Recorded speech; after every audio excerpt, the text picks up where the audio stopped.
Okay, and our final presentation tonight, Joe. Where's Joe? Joe Nickol.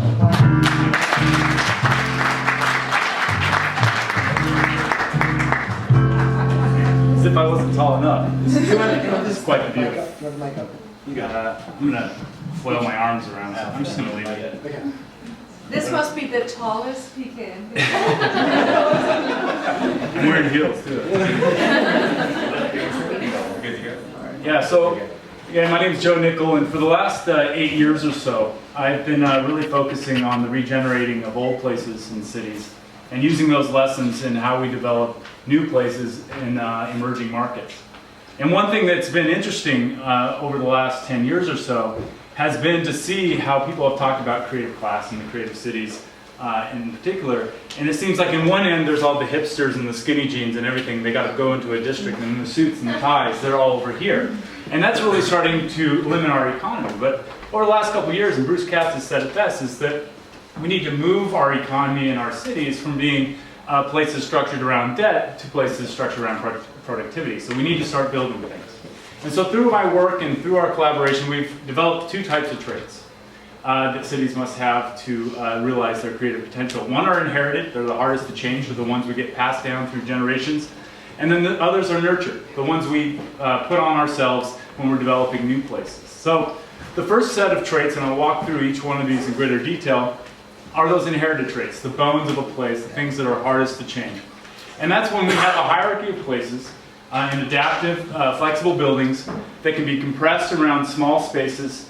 And when you do all that, you create cross-supportive industry. So recently I've been working in Nashville, Tennessee, a place that was just recently flooded, and we've been helping them using their DNA to regenerate places. And this is very instructive for hierarchy. So musicians get together in jam sessions and start in the basement, move to the club, go to the big park, and then move into the big auditorium. And so for every Ryman, you've got tons of tiny little venues that create the urban food chain. Adaptive and flexible buildings.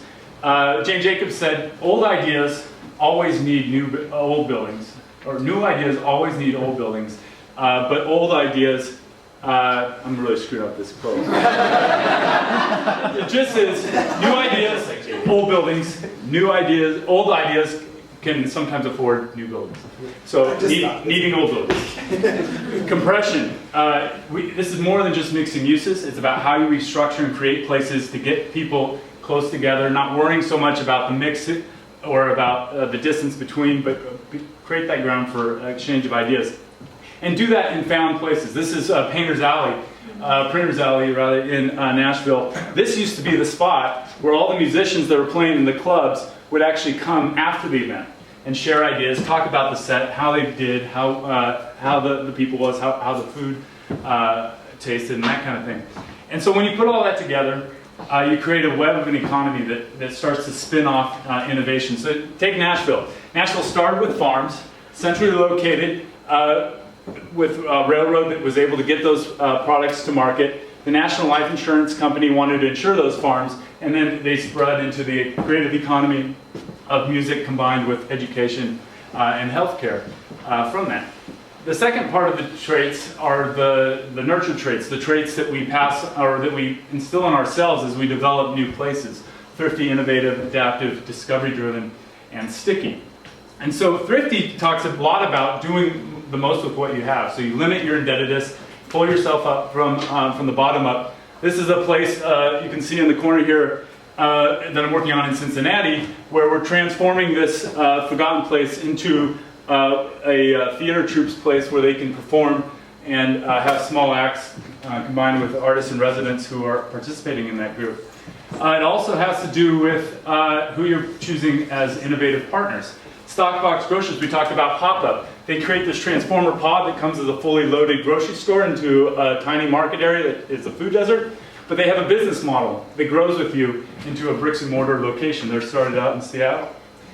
The power of innovative thinking is also talking about how we're funding real estate. So I think a lot of us know the Brew Gentleman Kickstarter story, but it's even getting more sophisticated than that with Fundrise in Washington, D.C. that's using an SEC monitored model to get people to invest in their own neighborhood and purchasing shares.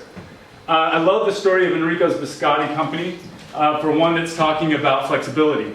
Through this tiny space, he gets the size thing, Larry does, but you've got the small biscotti shop, his residence, a flexible space in the back. FYI, I designed Enrico Biscotti. It's awesome. So you get this concept completely. We've taken a team of folks last year around Pittsburgh, did 10 spots not too different than Biscotti Company, and talked about how they became the de facto centers and hearts of neighborhoods where people could congregate. That's available for free on our website.